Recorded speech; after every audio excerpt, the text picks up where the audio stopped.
예, 오늘은 부활주일입니다. 부활절 하면 가장 먼저 생각나는 것을 물어보면 계란따위라고 말할 것 같아서 제가 먼저 답을 주려고 합니다. 부활절 하면 가장 먼저 생각해야 할 것은 예수 그리스도의 고난입니다. 그 고난을 분명하게 인식해야 우리에게 부활도 의미가 있는 것입니다. 우리를 구원하시기 위한 철저한 대가지불, 그 십자가를 깊이 묵상해야만 우리에게 부활이 의미가 있다는 거예요. 고난과 영광을 늘 인식하며 사는 저와 여러분이 되시기를 주님의 이름으로 축원합니다. 부활절을 준비하면서 계속 제 머릿속에 떠오르는 한 사람이 있었는데 그 사람은 바로 아리마대 사람 요셉이었습니다. 아리마대 사람 요셉은 어떤 사람이었죠? 네? 예수님의 제자, 오늘 읽었죠? 부자. 예. 아리마대 요셉은 어쩌면 성경에 많이 기록되어 있는 사람은 아니에요. 그런데 아주 단편적으로 기록된 그것을 통해서 우리가 그 사람이 어떤지 오늘 말씀을 통해서 살펴볼 수 있을 것입니다. 마태복음 27장 57절을 보면 그는 부자였고 제자였다라고 표현하고 있죠. 우리 함께 말씀을 읽겠습니다. 시작. 젊었을 때 아리마대 부자 요셉이라는 사람이었으니 그도 예수의 제자라. 그는 부자였고 가진 게 많았지만 제자로 살았다라고 성경은 기록하고 있습니다. 부자가 천국에 들어가기가 어떻게 어렵다고요? 낙타가 바늘 귀에 들어가는 것보다 어렵대요. 거의 못 들어간다고 보는 거죠. 그렇죠? 그런데 부자의 멋진 모델을 요셉을 통해서 보여주신 것 같아요. 저는 여러분이 부자로 제자의 삶을 살 수 있기를 주님의 이름으로 축복합니다. 또한 가난함으로 청빈의 도, 세례 요한과 같은 자들도 나오기를 바랍니다. 그래서 우리가 어떤 자리든 우리에게 주어진 그 자리에서 여러분을 부르신 그 부르심대로 신실하게 살아가는 주님의 제자들이 되기를 바라요. 또 성경은 아리마대 요셉에 대해서 존경받는 공회원이었다라고 얘기하죠. 정치인이었다는 거예요. 정치인. 그 당시에 사람을 살리고 죽일 수 있는 그런 정치력을 가진 사람을 바로 아리마대 요셉이다라고 얘기합니다. 또 하나 하나님의 나라를 기다리는 자였다라고 얘기해요. 참 이게 비교가 안 되거든요. 부자인데 제자예요. 라임이 참 좋은 것 같아요. 부자면서 제자였고 존경받는 공회원이었지만 하나님의 나라를 기다리는 자였다. 그가 정치를 하고 있는 사람이지만 하나님의 나라를 소망하는 그런 사람이었다는 거예요. 마가복음 15장 43절 말씀도 함께 읽겠습니다. 15장 43절 시작. 아리마대 사람 요셉이라서 아무리 빌라도에게 들어가 예수의 시체를 달라하니 이 사람은 존경받는 공회원이요 하나님의 나라를 기다리는 자라. 예, 존경받는 공회원이었고 하나님의 나라를 기다리는 사람이었어요. 부자였고 제자의 삶을 살았던 요셉은 존경받는 공회원이었고 하나님의 나라를 기다리는 사람이었습니다.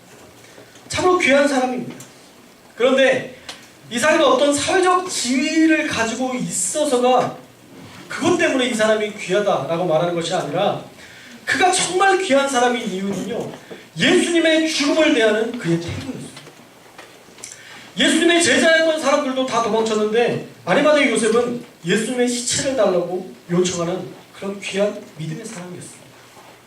방금 읽은 말씀에서는 당돌이 빌라도에게 들어가서 예수의 시체를 달라라고 했다는데 이 당돌히라는 단어는 톨마오라는 단어로 극한의 위험을 무릅쓰다라는 단어입니다.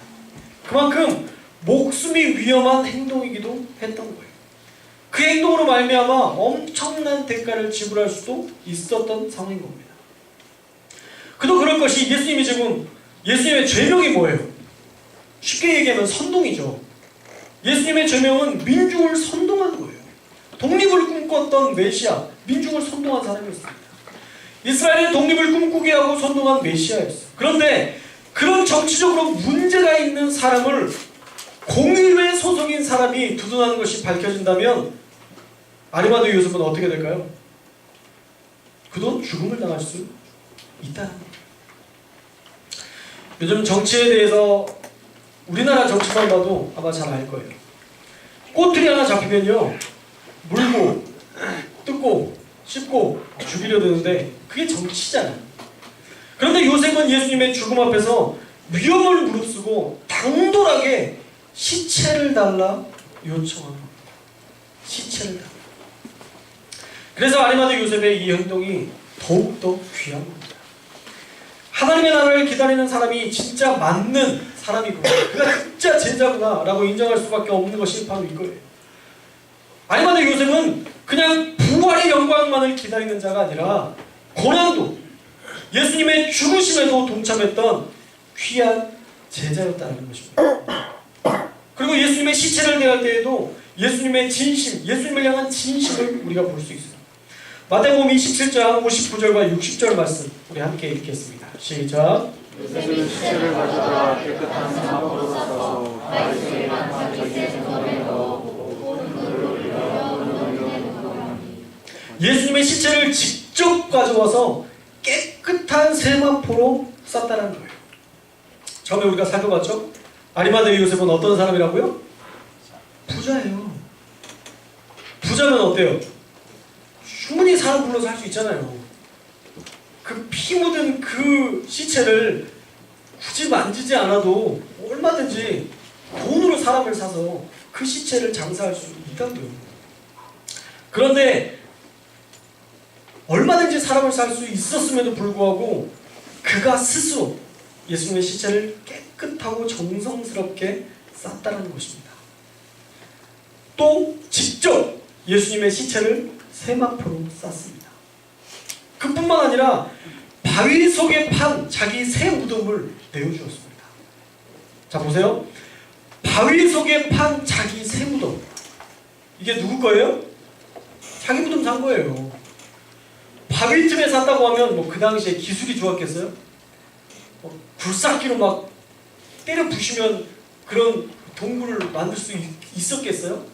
어떻게 보면 가장 좋은 가족묘라고 할 수 있는 그런 곳이었어요.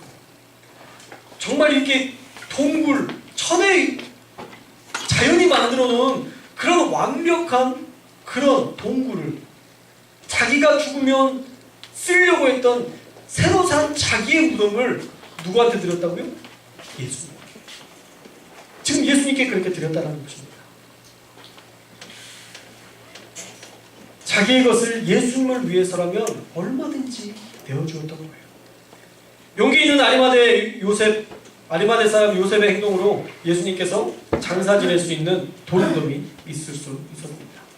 또한 그의 정성스러운 장례로 깨끗한 세마포 옷을 입혀서 주님을 돌무덤에 모실 수 있었던 거예요.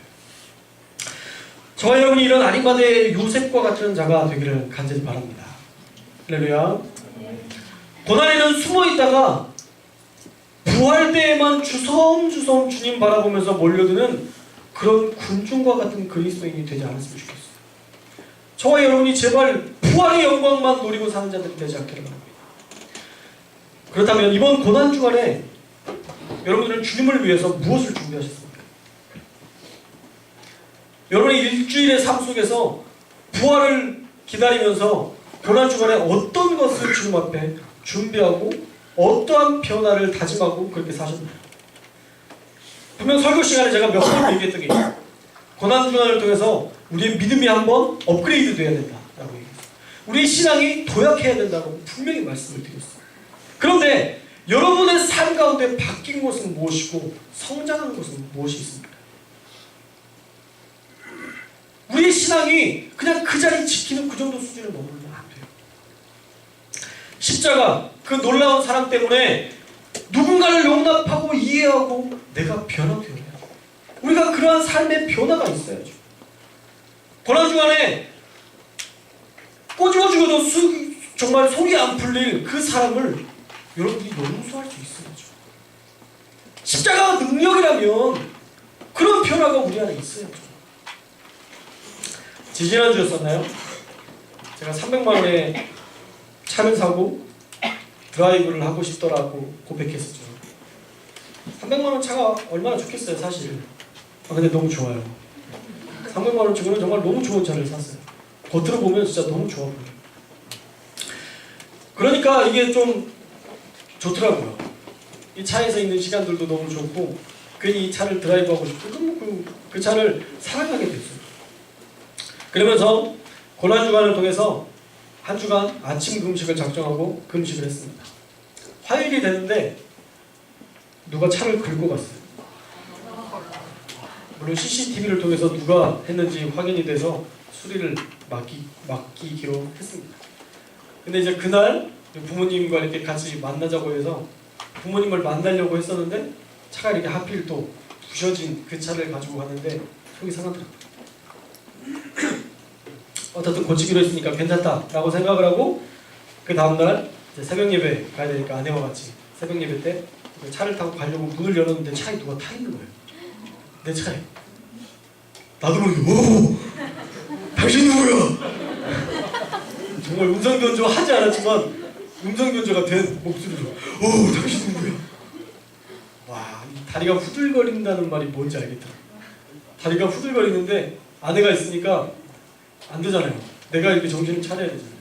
내가 쓰러져 버리면 어떻게 여보 문 열지 마! 왜냐면 그쪽으로 또 공격할 수도 있으니까 문 열지 마! 그렇게 해놓고 당신 누구세요? 근데 정신을 못 차려요. 술 먹고 정신을 못 차려요. 그래서 괜히 이 사람을 자극하거나 강하게 하면 이 사람이 또 공격할 수 있으니까 다시 부드러운 모드로 바꿨어요. 아주 부드럽게. 아니 선생님 혹시 너무 추우셔서 술 취하셨는데 너무 추우셔서 아마 이 차에 타고 있는 것 같다고. 사실 당신이 타고 있는 차는 제 차라고. 그러니까 천천히 내리시라고. 그러면서도 제 마음속에 이 사람이 공격할 수 있다라는 그런 생각이 들어서 준비하고 있었어요. 혹시라도 공격을 하면 앞문을 반을 차고 저 나름의 시나리오를 짜고 괜찮아요. 전 죽어도 괜찮아요. 근데 우리 아내가 있잖아요. 우리 아내 때문에 내 나름의 시나리오를 짰어요. 그러면서 내리세요 하면서 이렇게 쭉 이렇게 계속 스캔하면서 했습니다. 그리고 이 사람을 잘 타면서 보냈어요. 저기까지 가는 거 봤어요. 그리고 아내를 타게 하고 제가 타고 문을 먼저 잠갔어요. 근데 다리가 후들거리고 그때부터 여보가 근데 술 냄새가 엄청 나는 거예요. 이 사람이 얼마나 먹었길래 술 냄새가 그래서 아니 잠깐 얼마나 잤는지 모르지만 이렇게 잠깐 잤는데 이렇게 술 냄새가 날 수 있나 싶어서 봤더니 토해놨더라고요. 속상했습니다. 이틀 안에 차 안팎으로 수난을 겪었어요. 아내가 물론 다 닦았죠. 저도 이렇게 도왔고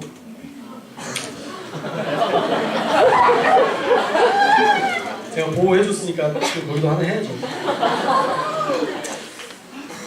속상하더라고요.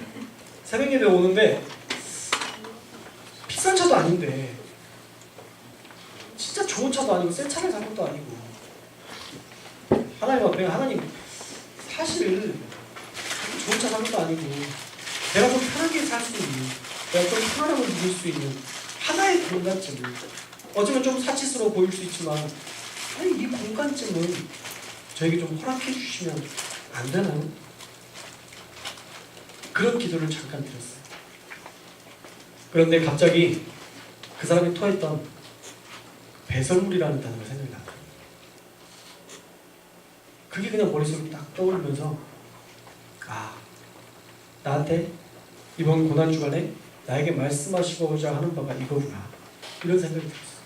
네가 정말 귀하게 생각하는 거 그건 사실 배설물이야. 아무것도 아닌 거야.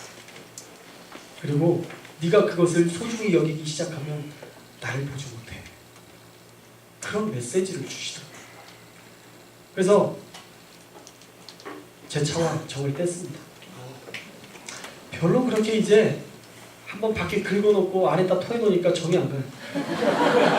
내 애정을 다 그 차에 놓고 내렸습니다.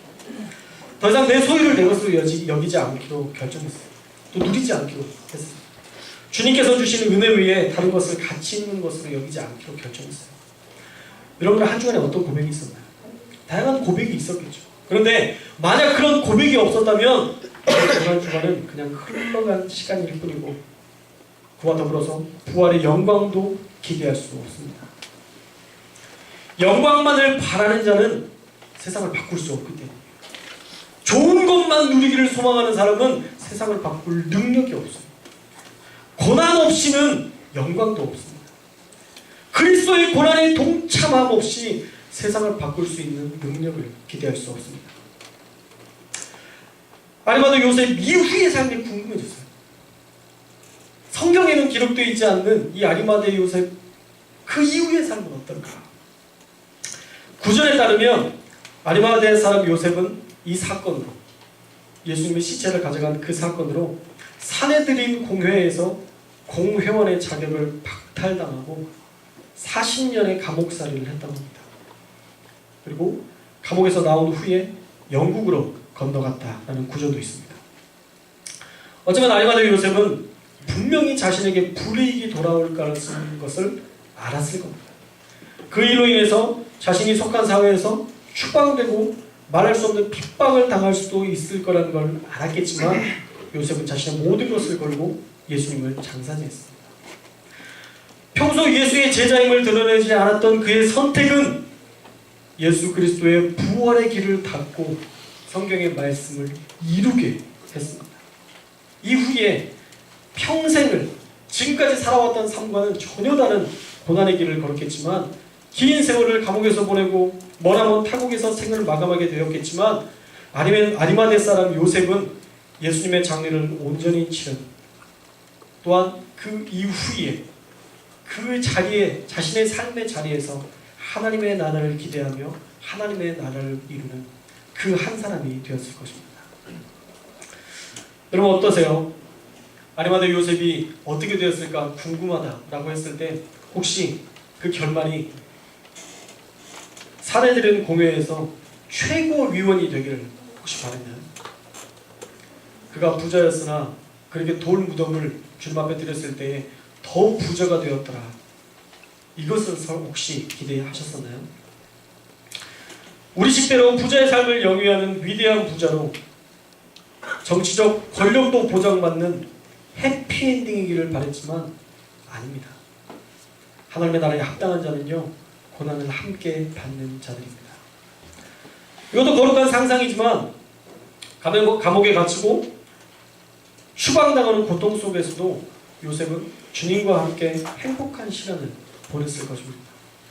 부자에서 모든 것들을 누리던 그때를 그리워하며 내가 괴란 짓을 했다고 후회하지 않았을 것입니다. 왜요? 그의 삶에 그 고난의 여정에 이제는 하나님께서 그를 보호하시고 신실하게 주님의 역사를 누리는 그 한 사람으로 세우셨을 것이기 때문입니다.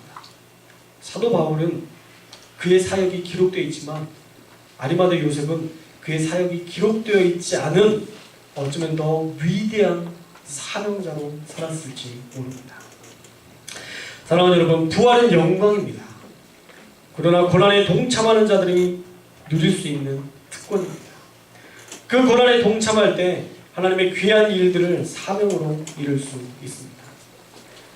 우리가 무늬만 그리스도인이 되어지 않아야 돼요. 저와 여러분이 무늬만 그리스도인이 되어서는 안 됩니다. 그것처럼 무서운 것이 없습니다. 종이 호랑이를 보고 두려워하지 않듯이, 종이로 만들어진 호랑이를 보고 조각된 호랑이를 보고 두려워하지 않듯이 능력 없는 그리스도인을 보고 사단은 전혀 떨지 않습니다. 그러므로 부활만 바라보고 좋아하는 자가 아니라 우리가 고난에도 동참하고 아리마다 요셉처럼 하나님의 나라를 기다리는 자답게 살아야 될 줄로 믿습니다. 바라기는 그리스도인으로서 마땅히 받아야 할 고난과 또한 그 고난에 동참함으로 주시는 부활의 능력을 누리며 사는 저와 여러분의 삶이 되시기를 주님의 이름으로 축원합니다.